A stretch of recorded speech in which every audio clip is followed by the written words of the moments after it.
London, 1999. In the heart of Farringdon, across from a Victorian meat market, something was breathing, deep underground. In the cold, damp belly of an old colonial warehouse, a new heart began to beat. It wasn't just a club, it was a labyrinth of brick, steel, and shadows. For over 2 decades, this place, Fabric, became the North Star for global electronic music. But greatness attracts enemies. In 2016, the music stopped, the lights stayed on, the doors were chained. The city's authorities decided that this heartbeat had to be silenced. Today, we dive into the dark history of Fabric London, a story of survival, tragic losses, and a war between a subculture and a government that almost destroyed the soul of British nightlife. To understand why they wanted it dead, you have to understand why it lived.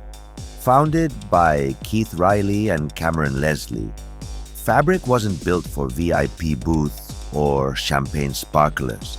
It was built for the sound. They spent millions on the Bodysonic dance floor in Room 1, a floor that literally vibrates with the bass, turning your entire body into an ear. It was a temple of anonymity. No cameras, no mirrors, just you, the concrete, and the strobe lights. For years, it was untouchable. It survived the decline of the superclub era by staying true to the underground. But as the neighborhood around Farringdon changed, as luxury apartments rose and property prices skyrocketed, the noisy neighbor in the basement started to look like a target. The authorities were watching, and they were waiting for a reason to strike. The reason came in 2016. 2 tragic substances-related losses of teenagers occurred within the club's walls. It was a tragedy that the club owners took to heart. But for the Islington Council and the Metropolitan Police, it was the smoking gun they needed. In August 2016, Fabric's license was revoked. The police claims were staggering. They described a culture of substances used that was incapable of being controlled. But to the regulars, it felt like a setup.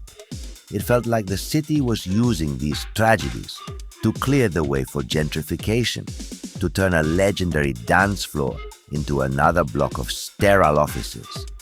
The club died that night. Or so they thought. The silence that followed was deafening.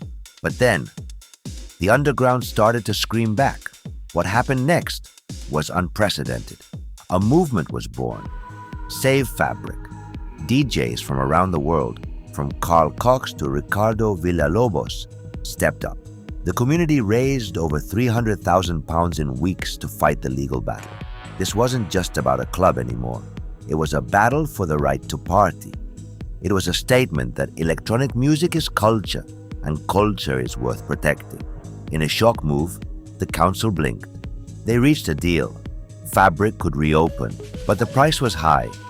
New security measures, ID scanners, life bans for anyone found with substances, a total transformation of how the club operated. The legend returned in January 2017, but the question remained, was it still the same Fabric, or was it a ghost wearing a corporate mask? Today, Fabric stands as a survivor.